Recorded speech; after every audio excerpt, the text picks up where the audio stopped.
Good morning students, how are you? कैसे हो सब लोग? Will be fine. यस, सब लोग अच्छे होंगे और मज़े में होंगे। आज हम हिंदी में सीखेंगे चैप्टर नंबर 8 यानी कि राजस्थान के बारे में सब सारे बच्चों ने कुछ ना कुछ तो सुना ही होगा कि राजस्थान कैसा शहर है, यानी कि कैसा वो गांव है। छोटा सा है बट राजस्थान का नाम बहुत फेमस और जाना और पहचाना सा है। राजस्थान के बारे में सब लोगों की मान्यता सब अलग अलग होती है, यानी कि यह कहा जा सकता है कि राजस्थान एक बहुत बड़ा और अच्छा सा और रंग रंगीला, वहाँ के गाने, वहाँ की रौनक, वहाँ के कपड़े, रहन सहन, खाना पीना, वो सब बहुत ही डिफरेंट और बहुत ही अलग है। तो आज हम सारे बच्चे राजस्थान के बारे में कुछ ना कुछ जानेंगे। तो विल बी रेडी? यस। सारे बच्चे फटाफट से अपने अपने टेक्स्ट बुक्स ओपन करें और पेज नंबर 39 इसे ओपन योर टेक्स्ट बुक्स। ये देखिए, ये वाला पेज आपको ओपन करना है। राजस्थान,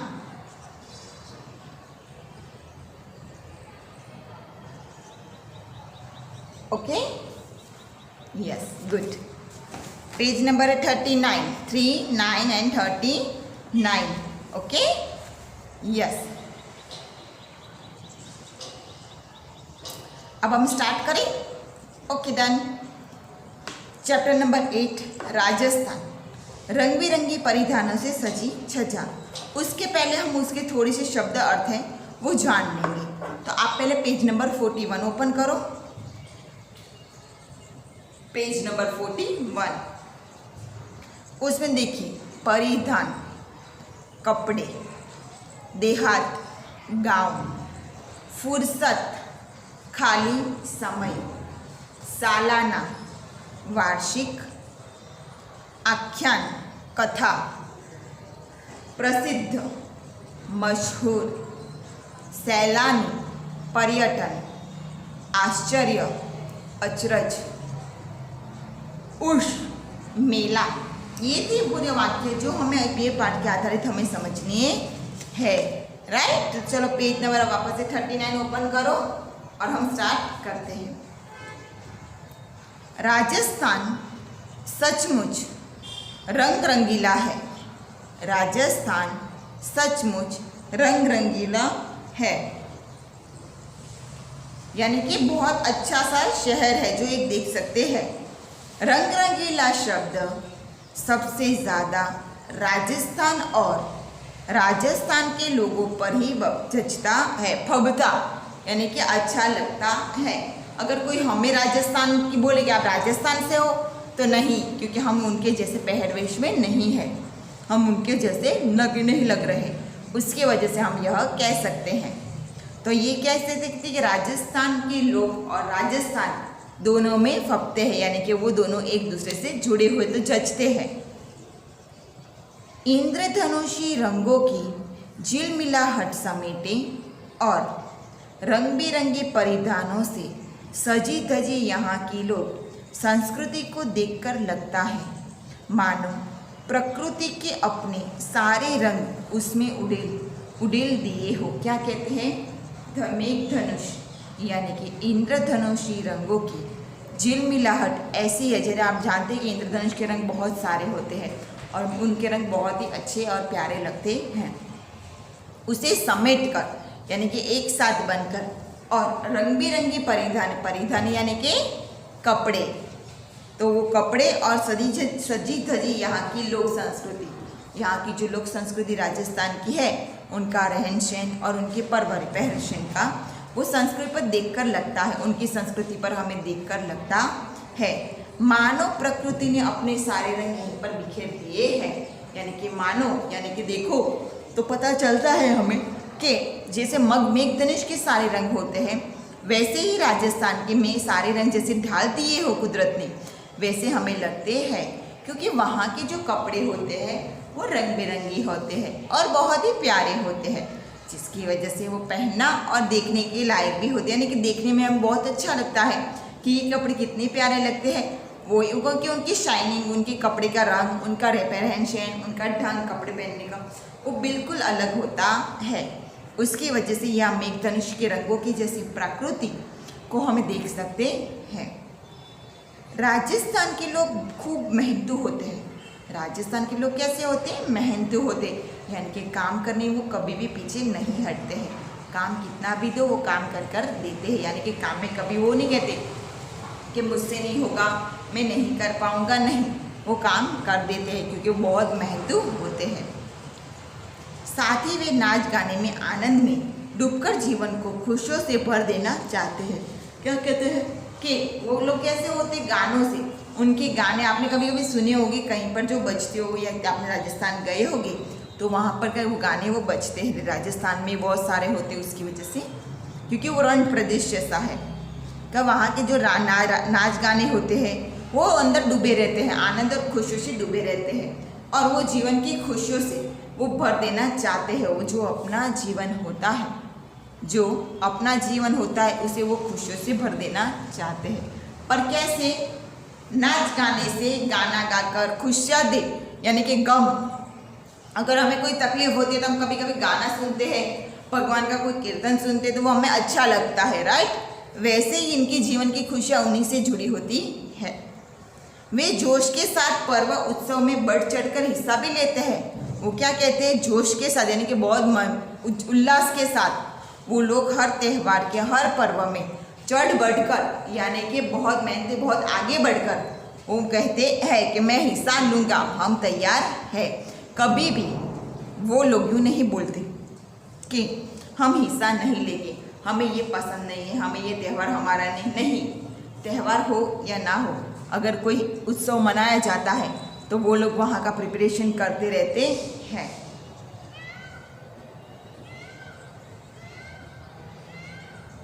वैसे तो राजस्थान में मेलों की निराली छटा हर जगह मिल जाती है। वैसे तो हम देखते हैं कि राजस्थान की जो निराली होती है, वहाँ की जो खूबसूरती होती है वो कहीं ना कहीं हमें मिल जाती है। पर वहाँ के पुष्कर के मेले की तो दूर दूर तक धूम है। वहाँ तो जो पुष्कर होता है, जो पुष्कर है वहाँ का, वो के जो मेला भरा जाता है, वहाँ का हर साल मेला आता है, पुष्कर मेला कहा जाता है उसे। वो अंडरलाइन कर देना, वहाँ पर वो दूर दूर तक धूम मचा, यानी कि हर जगह, शहर विदेश के अंदर हर जो लोग होते उनको ये त्यौहार का पता होता है कि पुष्कर का मेला बहुत फेमस होता है और बहुत ही अच्छा होता है, वो देखने लायक होता है। पुष्कर को तीर्थराज भी कहा जाता है। पुष्कर जो होता है उसे क्या कहते हैं? तीर्थराज भी कहा जाता है। आप सारे बच्चों को वहाँ पर अंडरलाइन करनी है।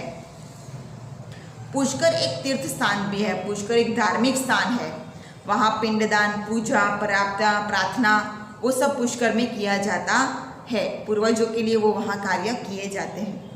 यहाँ ब्रह्मा जी का मंदिर भी है। वहाँ क्या, एक ब्रह्मा जी का बहुत बड़ा मंदिर भी है जहाँ हर लोग पूजा करने आते हैं, दर्शन करने के लिए भी। यहाँ बहुत बड़ा मेला लगता है। यहाँ कैसा बहुत बड़ा मेला लगता है, हमारे सबसे बड़ा पुष्कर का मेला कहा जाता है। देश विदेश के हजारों पर्यटनों पर हर साल इस मेले में देखने आते हैं। हजारों सालों से, मतलब बहुत हजारों लोग, ये पर्यटन होता है, जो मेला होता है, देश विदेश के जो लोग होते हैं वो लोग यहाँ पर्यटन के साथ ये देखने के लिए आते हैं, क्योंकि ये पुष्कर का मेला बहुत ही फेमस और जाना पहचाना है। राजस्थान के प्रमुख पर्यटन स्थलों में माउंट आबू भी है। राजस्थान के पर्यटन में कौन सा है? माउंट आबू भी है, जो हम कह सकते हैं। यहाँ दिलवाड़ा के प्राचीन जैन मंदिर, विश्व के शिल्पकला के अद्भुत नमूने भी है। क्या है? यहाँ पत्थर पर, यानी कि हम कह सकते हैं यहाँ की जो दिलवाड़ा है वहाँ पर राजस्थान प्राचीन जो मंदिर है, राजस्थान में जो प्राचीन दिलवाड़ा के यहाँ मंदिर है वो जैन मंदिर है। क्या है? जैन मंदिर है। और वो शिल्पकला की अद्भुत भी है। शिल्पकला के वहाँ के अद्भुत, यानी कि पत्थरों पर कोतरनी करके नक्शी बनाकर जो बनाया जाता है उसे शिल्प कलाकार कहते हैं। और वो बहुत अद्भुत, यानी कि आश्चर्यचकित होता है, जो हमने कभी देखा ना हो वैसा वो लोग बनाते हैं। यह पत्थर पर इतनी महीन नक्काशी की गई है कि आंखें वहीं अटक कर रह जाती है। क्या कहते हैं कि यहाँ पत्थर पर इतनी अच्छी नक्शी की गई है कि हमारी आंखें वहाँ पर स्थिर हो जाती हैं, कि हम जो चीज़ें देखते हैं उसे देखकर ही रह जाते हैं, यानी कि हमारी आंखें वहाँ से हटती नहीं है। राजस्थान की धरती वीरता, होच और हुंकार की धरती है। राजस्थान की धरती कैसी है? वीरता और होज की है, हुंकार की वो धरती है। इसकी वजह से हम वो कह सकते हैं। राणा सांगा और प्रताप की धरती है। राणा सांगा और प्रताप की, वो वीर पुरुष थे। उन्होंने वो जमीन पर वो वहाँ पर इतनी लड़ाई की और विजय प्राप्त किया था। उसकी वजह से हम लोग यह कह सकते हैं कि ये वीरता की भी है। और ये भी कह सकते राणा प्रताप की भी धरती है। जयमल और कफ्ता जैसे महान वीरों और पद्मिनी कैसे हैं? जैसे टर्नआउट पेज टर्नआउट। जयमल और कफ्ता जैसे महान वीरों की अद्भुत पद्मिनी सिरखी वीरांगनाओं की धरती है। यानी कि वीरांगना यानी कि देश में जो होते, जो प्राचीन जो राजा जो लड़ाई करके यहाँ पर जीते जाते हैं, वो यहाँ का वीरांगना की धरती कहते हैं। आप देख सकते हैं बच्चों लोग कि यहाँ पर 3 चित्र दिए गए हैं आपको। डीसा का किला, जयपुर का हवा महल और चित्तौड़गढ़ का किला। यानी कि ये 3 किले ऐसे हैं जो वहाँ के फेमस है, जो जाने पहचाने और देखने के भी जैसे हैं। जौहर और स्वाभिमान की धरती। जौहर यानी कि जिसका पति मर गया हो या जिसका पति कुछ हो, कोई हो तो उसके पीछे उनकी पत्नी जौहर करती है, यानी कि आग में जल जाती है, वो उसके साथ आग में जल जाती है, उसको बोलते हैं जौहर। और स्वाभिमानी तरीके की वीरता की भी धरती है, वो मान सम्मान से भरी धरती है, वहाँ का किसी का भी अपमान नहीं किया जाता, यानी कि अपमानित नहीं होती, वो स्वाभिमान और गर्व की धरती है। फिर राजस्थान की चर्चा हो और वहाँ के किलों की चर्चा न हो, वो यहाँ भला कैसे हो सकता है? क्या कहते हैं, यहाँ की सारी चर्चा हो सकती है, बल्कि पर यहाँ हम कह सकते हैं कि यह किले जो थे उनकी चर्चा हम ना करें, वो कैसे हो सकता है? राइट। तो वहाँ की चर्चा मतलब किले की भी बहुत सारी प्राचीन कथाएं भी सुनी होगी आपने। यहाँ ऐसे विशाल किले हैं, यहाँ इतने विशाल और बड़े बड़े किले हैं कि इन्हें देखकर आश्चर्य होता है, यानी कि इतने देखकर आश्चर्य होता है कि यहाँ ऐसा कौन सा किला है जो हम देखने लायक होता है। और इतने बड़े बड़े किलों में कौन रहता होगा? राजा इतने बड़े किलों में कैसे रहते होंगे? एक रूम से दूसरे रूम जाने के लिए, एक घर में जाने के लिए उनको कितना चलना पड़ता है, उनमें तो याद भी नहीं रहता, और वो कैसे याद रखते होंगे? राइट। वो इतना बड़ा उनका किला होता है कि किस सूझबूझ से इन्हें बनाया होगा, किसने अपनी बुद्धि से ये किले बनाए होंगे, यानी कि समझदारी से बनाए हैं। इनमें प्रसिद्ध है चित्तौड़गढ़ का किला। यहाँ प्रसिद्ध कौन सा है? चित्तौड़गढ़ का किला, अजमेर का किला, कुंभलगढ़, भरतपुर, आमेर और डिस के किले। लाइनिंग कर देना वहाँ पर चित्तौड़गढ़ से।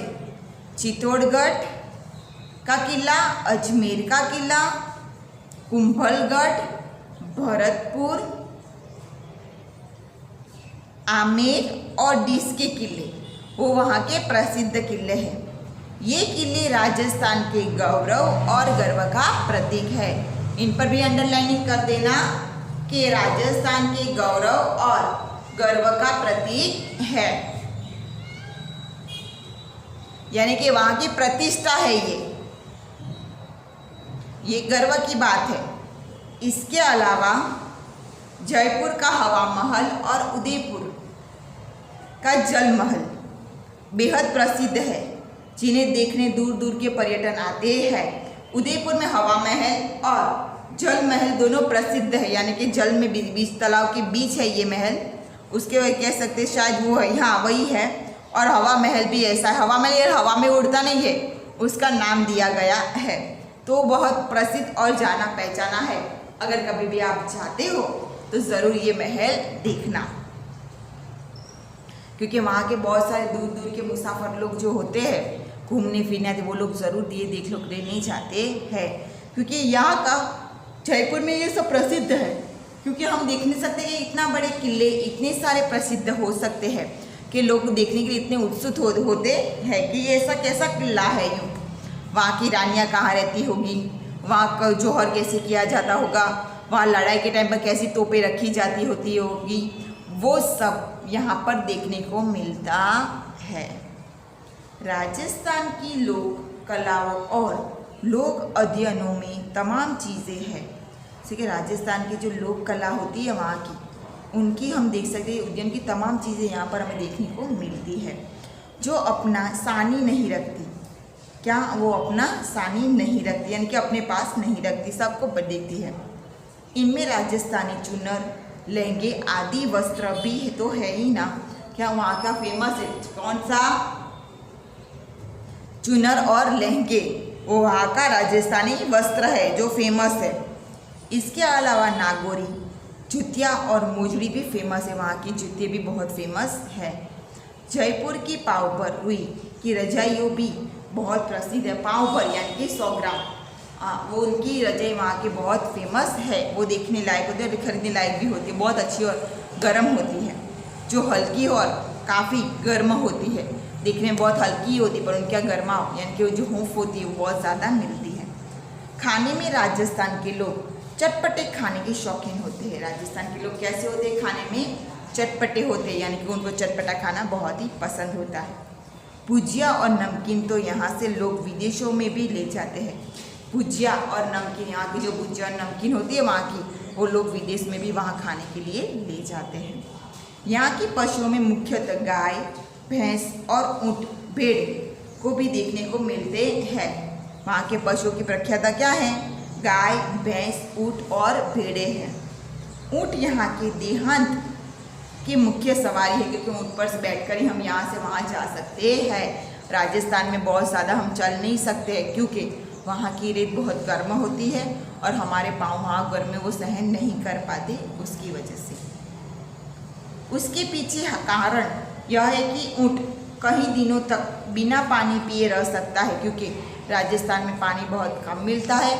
उसकी वजह से ऊँट का पेट में वो संग्रह कर सकते हैं पानी का, उसकी वजह से वो बिना पानी पिए भी रह सकते हैं।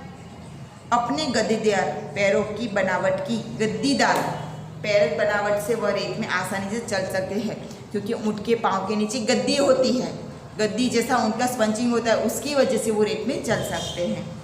इसलिए ज़्यादातर गांव के लोग ऊँट पर पालते हैं, यानी कि उसकी वजह से ज़्यादातर गांव में लोग ऊँट पालते हैं। राजस्थान की एक और बेली की पहचान है कि वहाँ की अद्भुत कठपुतलियाँ, कला और कठपुतलियों द्वारा नए पुराने कितने की किसके किस्से कहानी में मंचित होते हैं।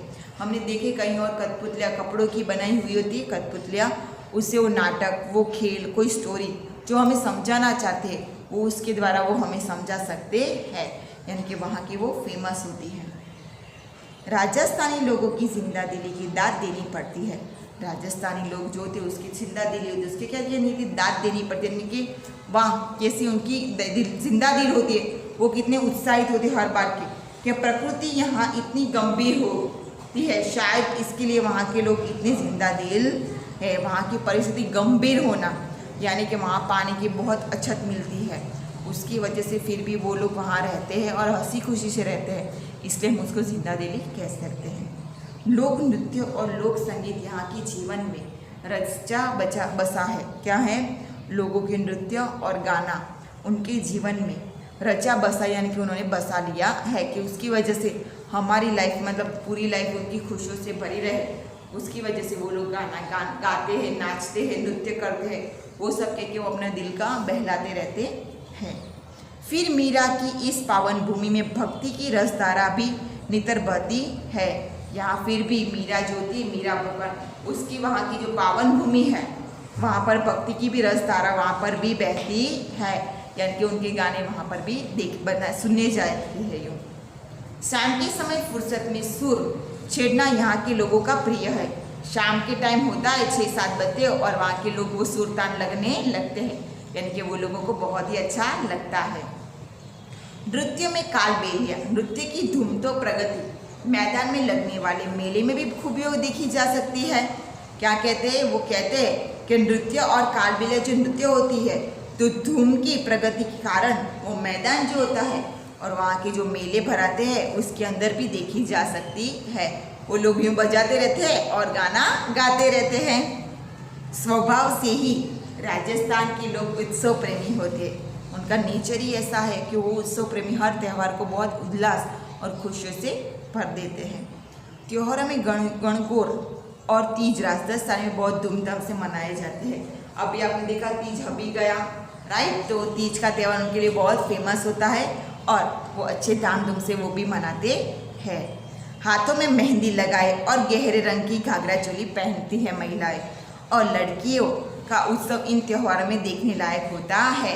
वहाँ के जो होते हैं वो लोग हाथों में मेहंदी लगाते हैं, अच्छे अच्छे रंग के कपड़े पहनते हैं और तीज का त्यौहार बड़े ही धामधूम से वो लोग मनाते हैं। अजमेर शरीफ की दरगाह में साल भर यात्री आते रहते हैं। यहाँ ख्वाजा मुइनुद्दीन चिश्ती की दरगाह बनती है। कौन सी है? मुइनुद्दीन चिश्ती की दरगाह बनती है। यहाँ देश विदेश के बड़ी संख्या में लोग आशीर्वाद लेने पहुँचते हैं। ये दरगाह पर बहुत बड़े लोग होते, जो बड़े बड़े होते विदेश विदेश से, वो लोग यहाँ को आशीर्वाद लेने आते हैं। साल भर मेला सा लगता है और सालाना उर्स में समय तो यहाँ की रौनक दिखने लायक होती है। यानी कि जब पर्यटन आते हैं वहाँ देखने के लिए मेला भरने पड़ता है, तब वहाँ देखने के लायक होता है कि कैसा मतलब दिन होता है, कैसा टाइम, रौनक हो जाती है एक जगह जैसी, राइट। तो अपने देश के विभिन्न अंचलों की झांकी है ये कि राजस्थान हमारा ऐसा शहर है। आज के चैप्टर में मैं राजस्थान के बारे में सुना और जाना। अगर कभी भी आप लोग राजस्थान जाते हो तो ज़रूर इनका मनोरंजन करना।